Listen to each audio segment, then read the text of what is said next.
Дали е разрешена мистеријата на Бермудскиот триаголник? Научници откриле необична подводна пирамида, а првичните резултати покажале дека има перфектно мазна површина и дека е изработена од материјал сличен на стакло, односно кристал.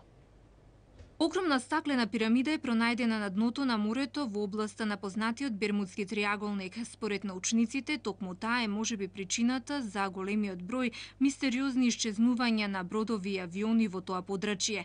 Стаклената структура ја открил океанографот Мејер со помош на сонарна технологија на длабочина од 2000 метри. На неговите снимки таа изгледа како да е делумно прозирна, па се верува дека е создадена од стакло, можеби дури и од кристали.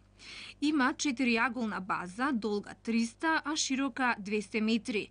Врвот излегува околу 200 метри над морското дно, каде што се наоѓаат две огромни дупки. Низ едната од нив водата минува со голема брзина и така создава силен подводен бран, поради што на површината на водата се формираат бранови кои се што е околу нив го повлекуваат кон дното.